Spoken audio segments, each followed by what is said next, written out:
ಬಲ್ಗೆಯ ನೃಪರಂಜಿ ತಡೆಯದೆ ರಘುದ್ವಾಹನನ್ ಸೋಲ್ಗೇಳಿ ನಮಿಸಲ್ ಇಳೆಯೋಳ್ ಚರಿಸುದ್ವರದ ನಲ್ಕುದೆರೆ ಬಂದು ವಾಲ್ಮೀಕಿಯ ನಿಜ ಆಶ್ರಮದ ವಿನಿಯೋಗದ ಉಪವನದೊಳು ಪುಲ್ಗಳ ಪೆಸರ್ಗಳಿಸಿ ಪೊಕ್ಕಳ ತೋಟಗಾವಲ್ಕೆ ತನ್ನೊಡನಾಡಿಗಳ ಕೂಡಿ ಲೀಲೆಮಿಗೆ ಬೀರ್ಗೊಂಡು ನಡೆತಂದವ ಕಂಡ ನರ್ಚಿತ ಸುವಾಜಿಯಂ ವೀರಲವನು ಎತ್ತಣ ತುರಗಮಿದು ಪೊಕ್ಕು ಪೂದೋಟಮಂ ತುತ್ತಳ ತೊಳೆದು ವಾಲ್ಮೀಕಿ ಮುನಿನಾಥನೇ ಪೊತ್ತಂ ಆರೈ ಎಂದೆನೆಗೆ ನೇಮಿಸಂ ಪೋದನಬ್ದಿ ಪಕರೆಸಲಾಗಿ ಮತ್ತೆ ವರುಣನ ಲೋಕದಿಂ ಬಂದು ಮುಳಿದ ಪನೆನುತ ಐದೆಡೆಗೆ ನಡೆತಂದು ನೋಡಲ್ ಕುದುರೆಯ ನೆತ್ತಿಯೋಳ್ ಮೆರೆವ ಪಟ್ಟದ ಲಿಖಿತವಂ ಕಂಡು ಲವನೋದಿಕೊಳ್ಳುತ್ತಿದ್ದನು.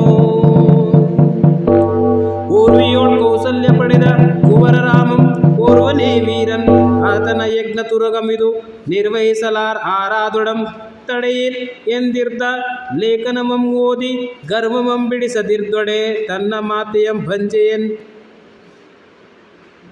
ಸರ್ವಜನಮಂ ಬಂಜೆಯನ್ನಂದಿರುಪುದೆ ತನಗೆ ಊರ್ವ ತೋಳುಗಳಿವಿತೆ ಬಂಜೆಯನ್ನಂದಿರ್ಪುದೆ ತನಗೂರ್ವ ತೋಳುಗಳ್ ಇವೇತಕೆಂದು ಸೆಲೆವಾಸಿಯಂ ತೊಟ್ಟು ಲವನುರಿದೆದ್ದನು.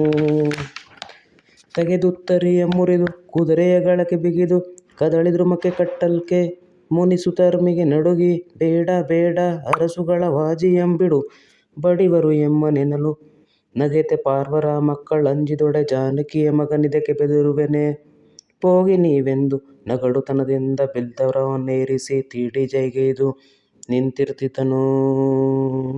ಅಂದರೆ ಮಕ್ಕಳೇ, ಇಲ್ಲಿ ಲವನ ವೀರ ವೇಷ, ಲವನು ತೋರಿಸಿದಂತಹ ಪರಾಕ್ರಮ ಯಾರಾದರೇನಂತೆ, ನಾನು ಜಾನಕಿಯ ಮಗ, ಹಾಗಾಗಿ ಜಾನಕಿಯ ಮಗನು ಯಾವುದಕ್ಕೂ ಹೆದರುವುದಿಲ್ಲ. ಎತ್ತಣದಿಂದ ಅಂದರೆ ಎಲ್ಲಿಂದ ಬಂದಿತು ಈ ತುರುಗ? ಪೊಕ್ಕು ಪೂದೋಟವನ್ನೆಲ್ಲ, ಹೂವಿನ ತೋಟವನ್ನೆಲ್ಲ ತುಳಿದು ನಾಶಗೆದಿದೆ. ಮತ್ತೆ ವರುಣನ ಆಶ್ರಮಕ್ಕೆ ಹೋದಂಥ ಎಲ್ಲರಿಗೂ ವೀರಲವ ಪಾಠದ ಮುಂದುವರಿದ ಭಾಗಕ್ಕೆ ಸ್ವಾಗತವನ್ನು ಬಯಸ್ತಾ ಇದ್ದೀನಿ. ವೀರಲವ ಪಾಠದ ನಿಮ್ಮ 10ನೇ ತರಗತಿಯ ಅಂಶವನ್ನು ಈ ದಿನ ನಿಮ್ಮ ಮುಂದೆ ಹೇಳಲು ಇಚ್ಛಿಸುತ್ತಿದ್ದೇನೆ. ಶ್ರೀರಾಮಚಂದ್ರನ ಅಶ್ವಮೇಧ ಯಾಗದ ಕುದುರೆ ವಾಲ್ಮೀಕಿಯ ಆಶ್ರಮದಲ್ಲಿ ಬಂದು ನಿಂತಿದೆ.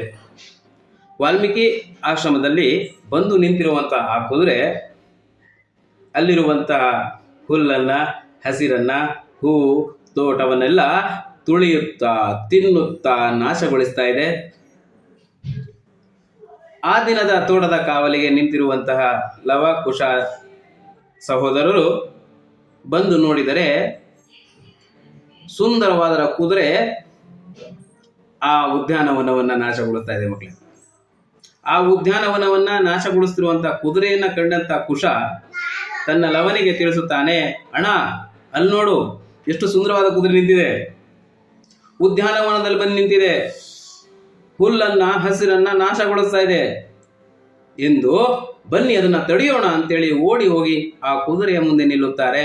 ಆ ಕುದುರೆಯ ಮುಂದೆ ನಿಂತಾಗ ಆ ಕುದುರೆಯನ್ನು ನೋಡಿದ ತಕ್ಷಣ ಲವನು ಹೇಳುತ್ತಾನೆ, ಎತ್ತಣ ತುರುಗಮಿದು ಪೊಕ್ಕು ಪೂದೋಟಮಂ ಪೆಸರುಗೊಳಿಸಿ. ಅಂದ್ರೆ ಮಕ್ಕಳ, ಈ ಕುದುರೆಯು ಎಲ್ಲಿಂದ ಬಂತು, ಯಾವ ಕಡೆಯಿಂದ ಬಂದಿದೆ, ನಮ್ಮ ಉದ್ಯಾನವನದೊಳಗೆ ಸೇರಿಕೊಂಡು ಹೂ ತೋಟವನ್ನೆಲ್ಲ ನಾಶಗೊಳಿಸ್ತಾ ಇದೆ. ಈ ದಿನದ ಉದ್ಯಾನವನದ ರಕ್ಷಣೆಯ ಜವಾಬ್ದಾರಿಯನ್ನ ನಮ್ಮ ಮೇಲೆ ಹೊರಿಸಿರುವಂತಹ ವಾಲ್ಮೀಕಿ ಮುನಿನಾಥರು ವರುಣನ್ನು ಕರೆಸಿದ ಪರವಾಗಿ ವರುಣನ ಆಸ್ಥಾನಕ್ಕೆ ಹೋಗಿದ್ದಾನೆ. ವರುಣನ ಆಸ್ಥಾನದಿಂದ ಮರಳಿ ಬಂದ ಮೇಲೆ ನನ್ನ ಮೇಲೆ ಕೋಪಗೊಳ್ತಾರಲ್ವಾ?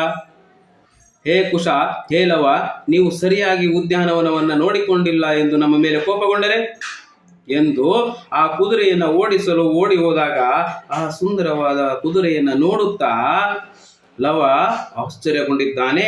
ಕಾರಣ ಇಷ್ಟೇ, ಆ ಕುದುರೆಯ ಹಣೆಯ ಮೇಲೆ, ಆ ಕುದುರೆಯ ನೆತ್ತಿಯ ಮೇಲೆ ಒಂದು ಲಿಖಿತವನ್ನ, ಒಂದು ಬರವಣಿಗೆಯನ್ನ ಬರೆಯಲಾಗಿದೆ. ಮಕ್ಕಳೇ, ಏನಂತ ಇದೆ ಬರವಣಿಗೆ ಅಂದ್ರೆ, ಊರ್ವಿಯೋಳ್ ಕೌಸಲ್ಯ ಕುಮಾರನ್ ಅಂದ್ರೆ ಭೂಮಿಯ ಮೇಲೆ, ಊರ್ವಿ ಎಂದರೆ ಭೂಮಿ, ಈ ಭೂಮಿಯಲ್ಲಿ ಕೌಸಲ್ಯ ಕುಮಾರ, ಕೌಸಲ್ಯ ತಾಯಿಯೂ ಪಡೆದಂತಹ ಕುಮಾರ, ರಾಮನೋರ್ವನೇ ವೀರ, ರಾಮನೊಬ್ಬನೇ ಶೂರ, ರಾಮನೊಬ್ಬನೇ ಧೀರ. ಅಂದ್ರೆ ಊರ್ವಿಯೋಳ್ ಕೌಸಲ್ಯ ಕುಮಾರ ರಾಮನೋರ್ವನೇ ವೀರ, ಆತನ ಯಜ್ಞ ತುರುಗಮಿದು, ಆತನ ಯಜ್ಞದ ಕುದುರೆ ಇದು.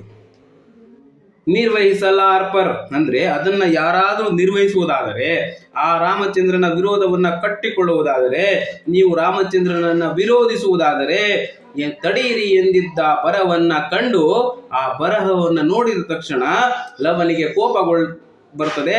ಕಾರಣ ಇಷ್ಟೇ, ಊರ್ವಿಯಲ್ಲಿ ಕೌಸಲ್ಯ ಕುಮಾರ ರಾಮನೊಬ್ಬನೇ ವೀರನೇ, ನಾನೇನು ವೀರನಲ್ಲವೇ, ನಾವೇನು ಶೂರರಲ್ಲವೇ? ಹಾಗಾದರೆ ನನ್ನ ತಾಯಿ ವೀರನಾದ ಮಗನಿಗೆ ಜನ್ಮ ಕೊಟ್ಟಿಲ್ಲವೇ? ಸಮಾಜದಲ್ಲಿ ನನ್ನ ತಾಯಿನೇನಂತ ಕರೆಯುತ್ತಾರೆ? ಭಂಜೆ ಅಂತ ಕರೆಯುತ್ತಾರೆ. ಮಕ್ಕಳಿಲ್ಲದೆಂದು ಕರೆಯುತ್ತಾರೆ ಎಂದು ಕೋಪಗೊಂಡು ತನಗೂರ್ವ ತೋಳುಗಳಿವೆ ಏತಕೆಂದು, ತನಗೆ ಇರುವ ಈ ತೋಳುಗಳು ಏತಕೆ ಎಂದು ಶಿಲವಾಸಿಯಂ ತೊಟ್ಟು ತನ್ನ ಕೈಲಿರುವ ಬಿಲ್ಲು ಬಾಣವನ್ನು ತೆಗೆದು ಉರಿದೆದ್ದನು. ಕೋಪಗೊಂಡು ಉತ್ತರಿಯನ್ನ ತನ್ನ ಏನು ಆ ಕಳ್ಳಿ ಕಟ್ಟಿರುವಂತ ತನ್ನ ಕೊರಳಲ್ಲಿರುವಂತ ಉತ್ತರಿಯನ್ನ ತೆಗೆದುಕೊಂಡು ಆ ಕುದುರೆಯ ಗಳಕ್ಕೆ ಅಂದ್ರೆ ಕುದುರೆಯ ಕೊರಳಿಗೆ ಕಟ್ಟಿ ತೆಗೆದುಕೊಂಡು ಕದಳಿ ದ್ರುಮ ಅಂದ್ರೆ ಬಾಳೆ ಗಿಡಕ್ಕೆ ಕಟ್ತಾರೆ. ಯಾವಾಗ ಕಟ್ತಾನೋ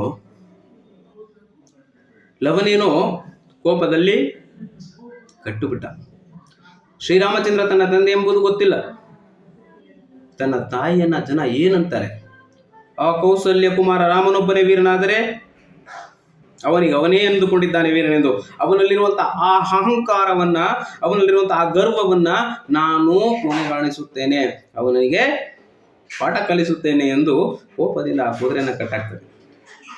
ಆಗ ಅಲ್ಲಿರುವಂತಹ ಪಾರ್ವರ ಮಕ್ಕಳು, ಬೇಡ ಬೇಡ ಅರಸುಗಳ ವಾಜಿಯಂ ಬಿಡು ಬಡಿವರು ಎಮ್ಮನು ಎನ್ನಲು, ಬೇಡ ಲವ, ಆ ಕುದುರೆಯನ್ನು ಕಟ್ಟಬೇಡ, ಇದು ಅರಸರ ಕುದುರೆ, ಇದು ರಾಮನ ಕುದುರೆ, ಬಡಿಯುತ್ತಾರೆ ನಮ್ಮನ್ನ ರಾಜರು ಎಂದಾಗ ಪಾರ್ವರ ಮಕ್ಕಳಂಜಿದೊಡೆ, ಜಾನಕಿಯ ಮಗನು ಇದಕ್ಕೆ ಬೆದರುವನೇ.